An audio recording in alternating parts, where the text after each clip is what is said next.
Good morning seventh class. आज हम chapter 5 पढ़ेंगे एसिड्स, बेसिस एंड सॉल्ट्स। हम डेली की जो लाइफ है हमारी, उसमें हम कभी जो भी चीज़ें खाते हैं उनमें हमें अलग अलग तरीके के 4 तरीके के टेस्ट समझ आते हैं।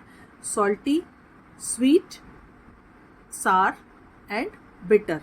या तो वो खट्टे होते हैं, या वो मीठे होते हैं, या वो सॉल्टी होते हैं, और या वो कड़वे होते हैं।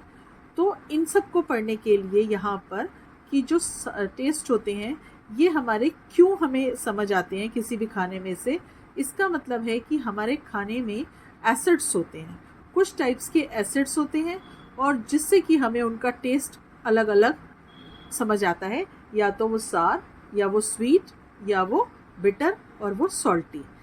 तो सबसे पहले हम एसिड्स के बारे में पढ़ेंगे। एसिड्स जो होते हैं आपके, वो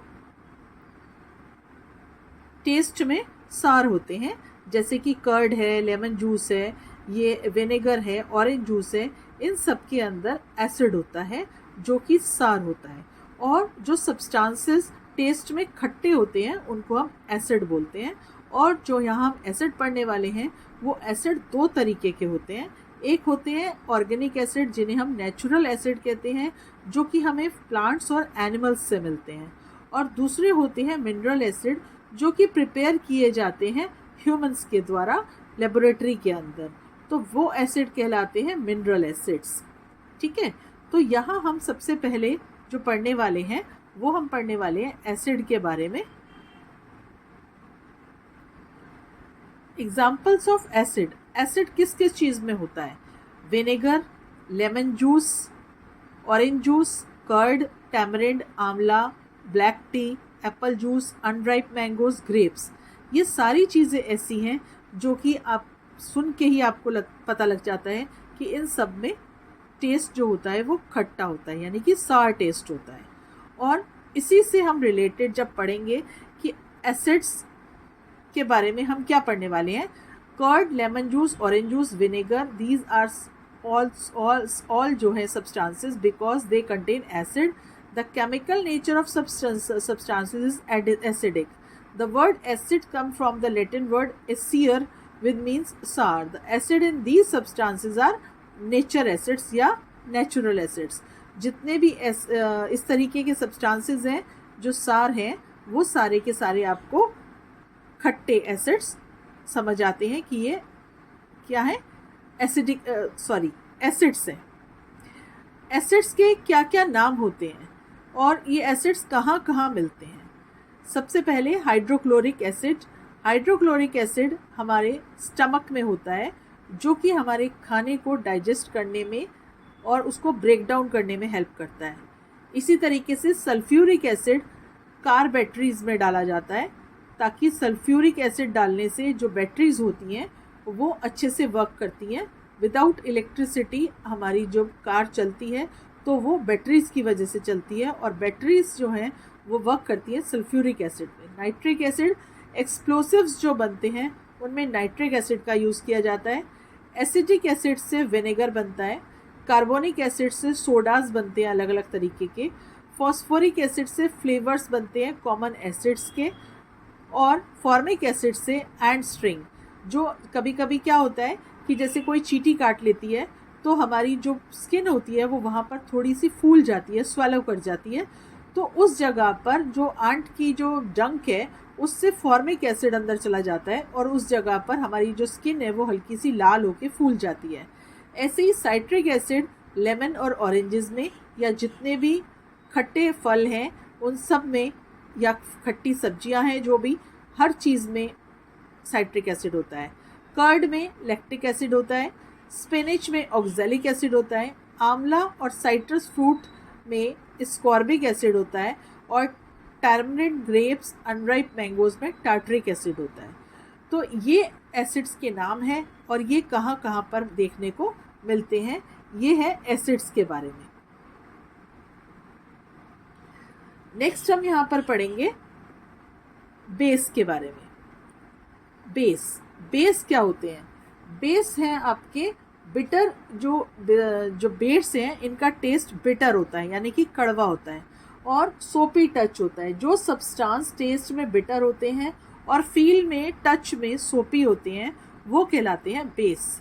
water soluble base are called alkalis. जो पानी में डिजोल्व हो जाते हैं बेस उनको एल्कलीज बोलते हैं।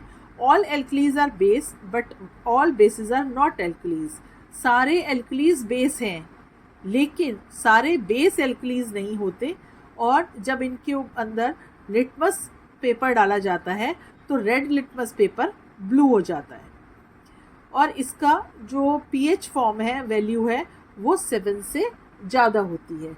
और जो एसिड्स बेसिस हैं, कुछ एग्जाम्पल ऑफ बेसिस हैं यहाँ पर, जैसे कि डिटर्जेंट, कपड़े धोने का जो सर्फ होता है उसके अंदर बेस होता है। बेकिंग सोडा जो खाने वाला सोडा होता है उसमें भी बेस होता है। ड्रेन क्लीनर, जो भी कई बार क्या होता है कि हमारी जो ड्रेनेज सिस्टम होता है वो ब्लॉक हो जाता है, उसको खोलने के लिए भी बेस डाला जाता है उसमें। एंटासिड बेस होता है। एंटासिड एक बेस है। एंटासिड जिसमें यूज़ होता है, एंटासिड जैसे कि डाइजीन, आपने सुना होगा डाइजीन के बारे में, कि जो कभी किसी को घर में बड़ों को गैस की प्रॉब्लम हो जाती है तो उनको डाइजीन पिलाई जाती है, उसके अंदर एंटासिड बेस है। अमोनिया सोप, हैंड और डिश वॉश जो होता है वो उसमें भी बेस है। लाइम वाटर में बेस है।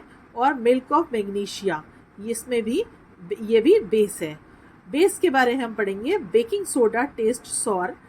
What is its taste? Since it does not taste sour it means that is not has no acid in it, it is bitter in taste. Baking soda जो है वो खट्टा सा लगता है लेकिन इसके अंदर कोई एसिड नहीं है और ये क्या है, ये बिटर है टेस्ट में, खट्टा नहीं है। If you rub the solution between fingers, अगर आप बेकिंग सोडा के थोड़ी से उसको लेकर के पानी में घोल के उसको अगर हाथ में आप टच करोगे, 2 फिंगर में टच करोगे, तो आपको वो ऐसा लगेगा जैसे आपके हाथ में कुछ सोपी सा है, साबुन सा घुल गया है। The nature of such substances is at to be basic. और इस तरीके के जो सब्सटेंस होते हैं वो कहलाते हैं बेसिक। अब यहाँ कुछ बेस हैं, जैसे सोडियम हाइड्रोक्साइड। सोडियम हाइड्रोक्साइड होता है सोप में और ड्रेन क्लीनर में। मैग्नीशियम हाइड्रोक्साइड होता है एंटासिड्स में। एल्यूमिनियम हाइड्रोक्साइड होता है एंटासिड और डिओड्रेंट्स में। कैल्शियम हाइड्रोक्साइड लाइम वाटर में। अमोनियम हाइड्रोक्साइड विंडो क्लीनर और magnesium hydroxide milk of magnesia. Ammonium hydroxide ammonia जो कि एक कॉमन बेस है। Weak versus strong base. कुछ बेसिस जो होते हैं वो बहुत वीक होते हैं और कुछ बहुत स्ट्रॉन्ग होते हैं, जैसे कि पोटेशियम कार्बोनेट, सोडियम कार्बोनेट और अमोनिया, ये तीनों वीक बेस हैं। और जो सोडियम हाइड्रोक्साइड है, सोडियम फॉस्फेट है, बेरियम हाइड्रोक्साइड है या कैल्शियम हाइड्रोक्साइड है, ये बहुत स्ट्रॉन्ग बेस है। नेक्स्ट आपका है यहाँ पर नेचुरल इंडिकेटर्स। अब इंडिकेटर्स क्या चीज़ है? The substances that are neither acidic nor basic in nature is called natural substances. जो substances जो ना तो एसिडिक होते हैं और ना बेसिक होते हैं तो उनको कहते हैं नेचुरल या न्यूट्रल सब्सटेंसेस। तो ऐसे सब्सटेंसेस को चेक करने के लिए हम इंडिकेटर का यूज़ करते हैं कि कौन से सब्सटेंसेस बेसिक हैं और कौन से सब्सटेंसेस जो हैं वो एसिडिक है। इसके लिए हम इंडिकेटर्स का यूज़ करते हैं। लिटमस एक नेचुरल इंडिकेटर है।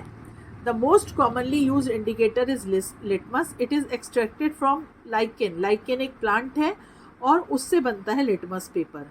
It has a mauve colour in distil water. अगर इसको सिंपल उठा करके लिटमस पेपर को, 2 तरीके के होते हैं, जैसे पिंक है और ब्लू है, अगर इसको हम सिंपल डिस्टिल वाटर में डालते हैं तो इसका कलर जो है वो चेंज होकर के पर्पल हो जाता है। When added to an acidic solution, it turns red, and when added to basic solution, it turns blue. इसको अगर उठा करके आप बेसिक में डालेंगे तो ये रेड कलर का हो जाएगा और एसिडिक में डालेंगे तो ये ब्लू कलर का हो जाएगा। Sorry, it turns red when added to basic solution।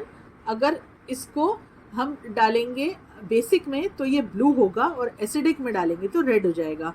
It will be in the form of solution और in the form of strips of paper known as litmus paper.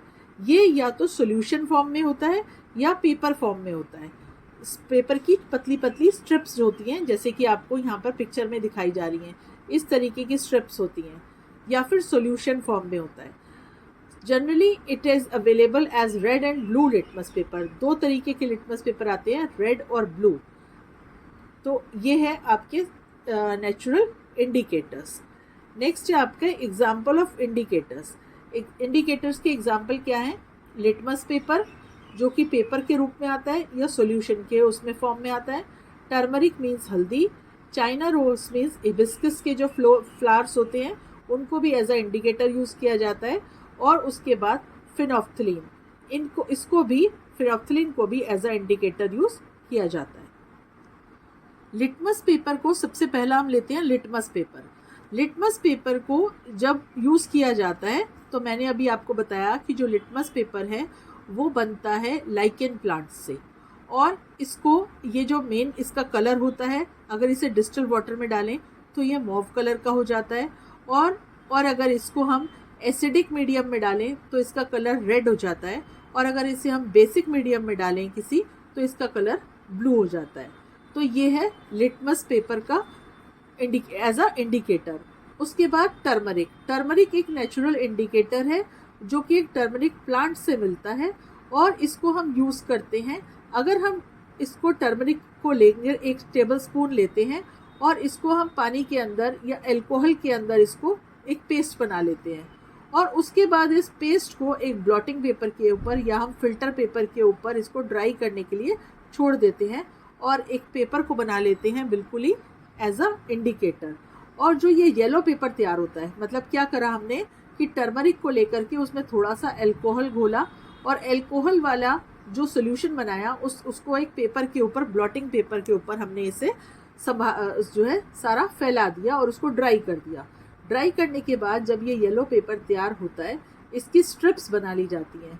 और जब इसको बेसिस में मिलाया जाता है तो जो येलो पेपर है जिसके अंदर टर्मरिक का इंडिकेटर है तो वो क्या हो जाता है, वो रेड कलर का हो जाता है. और एसिड सब्सटेंसेस में जब डाला जाता है या इसको न्यूट्रल सब्सटेंसेस में डाला जाता है तो इनमें कोई कलर का चेंज नहीं होता, वो येलो ही रहता है. इसी तरीके से नेक्स्ट है आपका चाइना रोज़. चाइना रोज़ क्या चीज़ है? चाइना रोज़ एक तरीके का फ्लावर है. फ्लावर की पेटल्स को हम यूज़ करते हैं. कुछ पेटल्स को लेकर के और उसको क्या किया जाता है, एक बीकर के अंदर इकट्ठा कर दिया जाता है और उसमें एक गर्म पानी डाल दिया जाता है. उसके क्या होता है, जो फ्लावर्स का जो कलर होता है, जो पानी का कलर होता है वो पिंक हो जाता है. फ्लावर से उसमें से कुछ कलर निकलता है जो कि पिंक हो जाता है. और जब इस पिंक कलर को एसिडिक सॉल्यूशन में डाला जाता है तो ये कलर डार्क पिंक होके मजेंटा पिंक की शेड में आ जाता है. मतलब कि जब चाइना रोज़ को आपकी पेटल्स को, मतलब कि उसकी पंखुड़ियाँ जो पेटल्स होती हैं फ्लावर की, उसको लेकर गर्म पानी में घोल लो तो उसमें पिंक कलर आ जाएगा सारे सॉल्यूशन में. और उस पिंक कलर को अगर हम किसी एसिडिक मीडियम में डालते हैं तो उसका सॉल्यूशन का कलर मजेंटा हो जाता है. तो इसका मतलब वो सॉल्यूशन एसिडिक है. और अगर हम इसी को एक बेस सॉल्यूशन में डालते हैं तो जो पिंक कलर होता है चाइना रोज़ का वो ग्रीन कलर में चेंज हो जाता है. इसका मतलब कि वो जो सॉल्यूशन है वो बेसिक नेचर का है. और अगर हम इसे किसी न्यूट्रल सब्सटेंस में डालते हैं तो न्यूट्रल सब्सटेंस जो होता है उसमें कोई कलर चेंज नहीं होता, वो कलर एज इट इज़ रहता है. न्यूट्रल सब्सटेंस में आता है आपका शुगर, सॉल्ट वाटर और आपका डिस्टिल वाटर या ग्लूकोज वाटर, ये आपके न्यूट्रल सब्सटेंस में आते हैं. नेक्स्ट है आपका फिनोफ्थलीन. फिनोफ्थलीन एक ऑर्गेनिक डाई है. इसको अगर हम बेसिक सॉल्यूशन के अंदर फिनोफ्थलीन को डालते हैं तो बेसिक का कलर जो है वो पिंक में चेंज हो जाता है. और फिनोफ्थलीन को अगर एसिडिक में या न्यूट्रल में दोनों में डालें तो दोनों में ही इसका कलर में कोई चेंज नहीं आता. तो लिटमस पेपर को जब हम एसिडिक मीडियम में डालते हैं तो वो रेड हो जाता है, बेसिक मीडियम में डालते हैं तो वो ब्लू हो जाता है. टर्मरिक का जब हम टेस्ट करते हैं तो बेसिक मीडियम में रेड हो जाता है टर्मरिक पेपर और एसिडिक मीडियम में उसका कोई कलर चेंज नहीं होता, और ना ही न्यूट्रल में। चाइना रोज को जब हम बेसिक मीडियम में डालते हैं तो उसका कलर ग्रीन हो जाता है, एसिडिक मीडियम में डालते हैं तो उसका कलर, चाइना रोज का जो पेटल्स का कलर है, वो जो सोल्यूशन हमने बनाया है वो मजेंटा कलर का हो जाता है। न्यूट्रल में इसका कोई फ़र्क नहीं पड़ता। इसी तरीके से फिनोफ्थलीन को अगर हम बेसिक मीडियम में डालते हैं तो जो कलर है बेस के सोल्यूशन का वो पिंक कलर में चेंज हो जाता है, लेकिन फिनोफ्थलीन इंडिकेटर का एसिडिक मीडियम और न्यूट्रल मीडियम पे कोई असर नहीं होता। एक और ह्यूमन मेड इसमें इंडिकेटर है, आपकी बुक में आप पढ़ेंगे, methyl orange. Human made indicator है, एक सिंथेटिक इंडिकेटर है। इसका कलर जो है वो न्यूट्रल सॉल्यूशन में ऑरेंज होता है, एसिडिक में रेड होता है और बेसिक में येलो होता है। तो यहाँ तक आप अपनी बुक में इसको अच्छे से पढ़िएगा, इसके PDF के साथ लेकर के, और जो भी आपकी क्वेरीज होंगी उसे मैं आपको क्लियर करूँगी जूम क्लास में। नेक्स्ट इसका एक चैप्टर का एक टॉपिक बचा है और एक्सरसाइजेज वो हम करेंगे नेक्स्ट पार्ट में।